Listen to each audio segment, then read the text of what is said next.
Dan Davis, 59 years old, from Marinette Park, Illinois. In November 2025, Dan vanished. For more than 3 months, one question remained: where was Dan?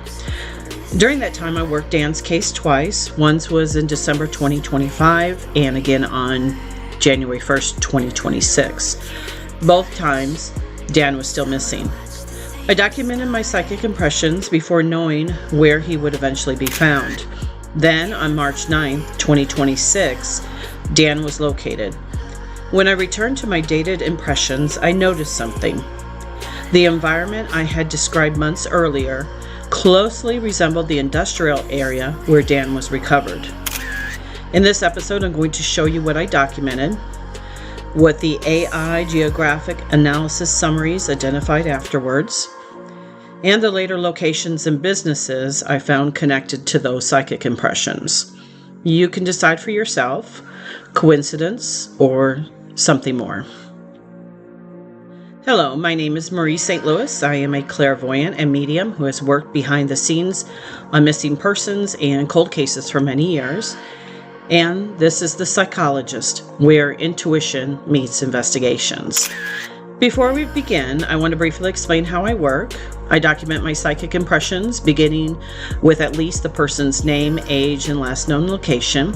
Afterwards, I use AI technology as a secondary tool to organize my impressions and examine geography and publicly available information. AI can make errors. The AI summaries are not my psychic work. The psychic impressions are mine. For this episode, I am only discussing impressions that I later found connected to Dan, the recovery environment, or documented businesses in the immediate Wyerton Road area. As always, this episode is for commentary, discussion, and entertainment purposes only. Now let's talk about Dan. Before Dan Davis became a face on a missing persons flyer, he was a father, a friend, a coworker, and a familiar presence in Chicago's South Side entertainment community. For more than 2 decades, Dan worked behind the scenes at 115 Bourbon Street as the venue's longtime head lighting designer and technician. But lighting was more than a job. It was his craft. A family member described Dan as a creative genius whose ideas were often ahead of their time. He was funny, sarcastic, known for pranks, and remembered for his unexpected remarks. Dan was not someone known to simply disappear. And that is why the events of November 2025 became so alarming. On November 24th, Dan was involved in a head-on crash that left his vehicle undrivable. Paramedics evaluated him, but Dan declined medical treatment. A sheriff's officer then drove him to 115 Bourbon Street, where he worked. He arrived at approximately 12:30 a.m. on November 25th.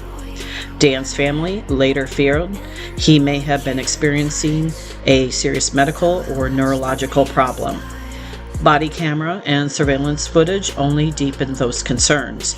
Dan appeared to have difficulty walking, and he was seen tripping over a curb. His family questioned whether he may have suffered a stroke or another cognitive medical episode. At approximately 1:15 a.m., Dan left 115 Bourbon Street on foot. Surveillance footage later captured him wandering through Blue Island, moving through neighborhoods, yards, and alleys, and at times asking for directions. On November 26, Dan was seen near Old Western Avenue. Later that evening, at approximately 6:30 p.m., surveillance captured him leaving St. Donatus Church. That became Dan's last confirmed camera sighting. Then, nothing. The search expanded. Law enforcement, family members, friends, and volunteers continued to look for Dan. A sheriff's office bloodhound was brought in. According to public reporting, the dog followed Dan's scent toward a rail yard area where the trail ended. The search did not remain local. Public updates described professional search teams coming from Ohio to assist, bringing canine resources, and approximately 20 trained searchers prepared to cover difficult terrain and bodies of water. Then there was another search effort. A public finding Dan Davis post dated January 16, 2026 described Dan's family member searching riverbanks, areas beneath bridges, and locations near train yards, with a team described as psychic intuitives. According to that public post, they had traveled from North Carolina and Cincinnati to help search for Dan. Also by then, a family member was also offering a $500 reward for confirmed video evidence showing Dan after November 26, 2025, to help retrace his steps.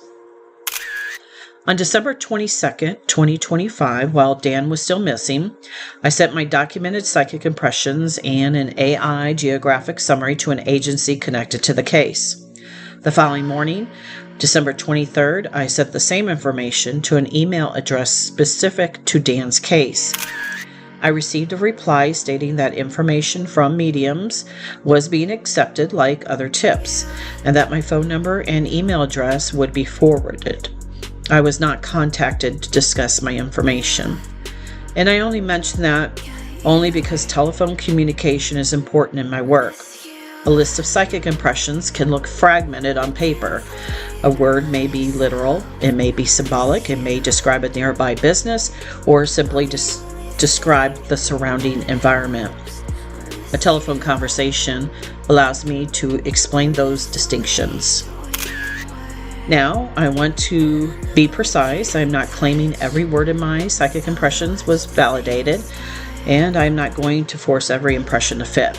But among my December impressions were, now stay with me as I read this: small pond, drainage, land, walking the rails, low rail planks along a building to the back, off the main road, more secluded, storage center, barbed wire, near water, restricted area. Those were among my impressions. Dan was still missing. After I documented them, I used AI as a secondary geographic tool. The AI summary was anchored to St. Donatus Church, 1939 Union Street, Blue Island, Illinois, Dan's last confirmed camera location. It described the area as a rail industrial corridor. The summary identified active and inactive rail lines, service roads, light industrial parcels, drainage features, and utility infrastructure for my rail-related psychic impressions. The AI geographical analysis pointed to rail spurs, sidings, freight access points, loading areas, and industrial back lots connected to rail. It also examined distances I had documented: 1.3, 2.3, 2.4, 3.5, and 3.7 miles. The AI summary stated that 1 to 3 miles southeast places you near junkyards, recycling yards, and utility facilities. South and southeast, junkyards, recycling yards, utility facilities. For my wording about being along a building to the back off the main road and more secluded, the AI summary referenced rear access lanes, hidden service alleys, and back of building rail access. Its geographic emphasis moved south and southeast of St. Donatus toward rail adjacent industrial parcels, junk and salvage type areas, utility zones, and backlot access away from main roads. Its final summary emphasized rail infrastructure, industrial back corridors, secluded service access, junk, salvage, or storage properties, drainage and utility, and restricted, lightly monitored zones. That was December. Dan had not been found. Then on January 1st, 2026, I returned to Dan's case. Again, he was still missing, and among my psychic impressions were, now stay with me again, office space, office building near overlooking water, freight systems, shipping containers, overpacked, overlooked, in and out parking lot, garage, warehouse district, around back, private property, not a clean area. Underpass, multiple cars stacked up, looks like a salvage yard. 3.5, 3.7, 4.0, 4.1. Displays, printing, pipes, metal, fabrication shop, hollow tunnel nearby, further down than expected. Only afterwards did I use AI as a secondary geographical tool. The January AI summary described the broader Blue Island, Riverdale, and Calumet corridor as a classic industrial transition zone. It identified old rail and freight infrastructure, scrap, wrecking, salvage, and metal operations, along with named warehouses, water access, drainage channels, underpasses, viaducts, and bypass routes. Freight systems. The AI referenced rail freight transfer, containers, industrial backlots, and older warehouse districts that may have still retained historical names. Then it examined around back, property, private property, not a clean area. The AI described this as a backlot culture. Scrap piles, stored vehicles, irregular fencing, and areas not publicly visible until you go behind the structures. For the underpass and hollow tunnel and psychic impressions, the AI referenced rail underpasses, concrete viaduct tunnels, and low-clearance industrial passages. For stacked cars and salvage yard imagery, it noted vehicle stacking and tightly clustered cars in salvage environments.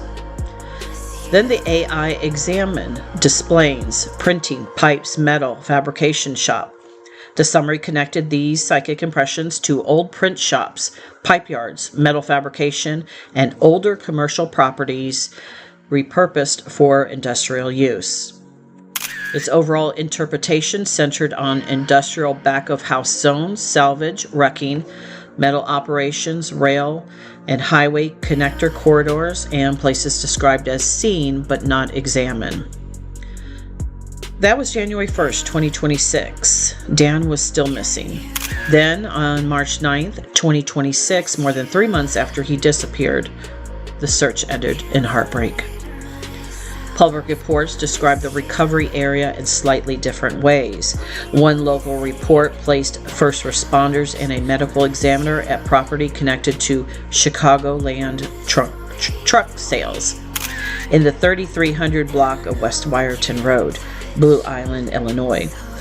Another described a drainage ditch behind a Blue Island manufacturing plant. Another public description placed the recovery in an undeveloped wooded area next to a train track under a bridge at Midwest American Transloading adjacent to 3301 Wyerton Road. And a public family update described Dan as being found behind a building on private business property in a shallow creek or drainage type area among cattails. The area was described as more like a retention bed, collecting rainwater and sometimes being dry. That is when I returned to my dated psychic impressions. Among my December notes were small pond, drainage near water. Dan was recovered in a shallow drainage and retention area that collected rainwater. I had documented railroad imagery. Public reports placed Dan's recovery near train tracks and under a bridge. I cannot say he literally walked the tracks. That has not been publicly confirmed, but the rail environment was there. Then there was the location itself. My notes described the back of a building, off the main road, secluded and on private property. Dan was found behind a building on private business property in an area difficult to see without looking carefully. Then I began examining the businesses in the immediate Wyerton Road industrial area, and this is where the connections became very specific. I had written freight systems. Midwest American Transloading operates in freight, logistics, and transloading. Warehouse district. The company also provides warehousing. I wrote storage center, warehousing and storage. Metal, The company specifically identifies steel among its materials it handles. Then I had documented printing. A 2020 property announcement for the industrial complex at 3301 Wyerton Road listed Marathon Sportswear as a tenant at that time.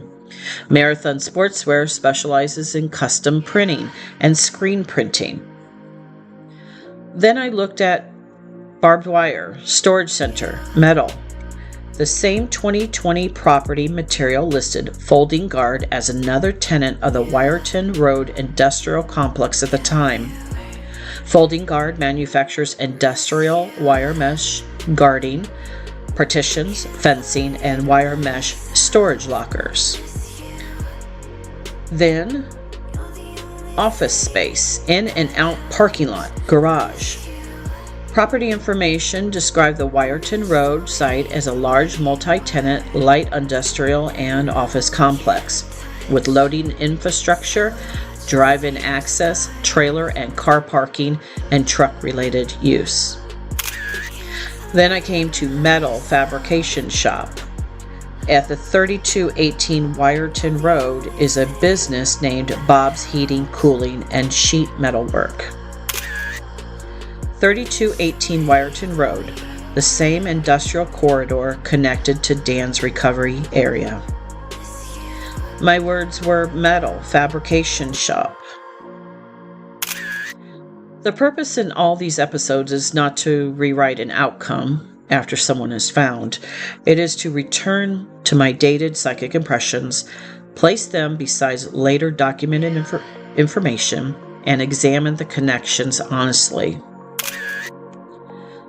In closing, Dan Davis was a father, a friend, a coworker, an Indiana University graduate, a fiercely proud Hoosier, and a dedicated lighting professional who spent more than 2 decades creating the lights, the atmosphere, and the visual experience behind a live show.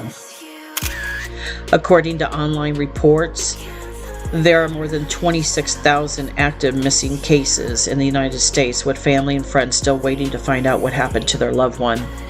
Many people who are reported missing are located, but in some cases, families are left without answers for years or even decades. According to the most recent data from the National Missing and Unidentified Persons System, 38% of open cases are for people who have been missing for more than 20 years. Dan Davis was found. At this time, I want to invite you to like, share, and subscribe. This is The Psychologist, where intuition meets investigations.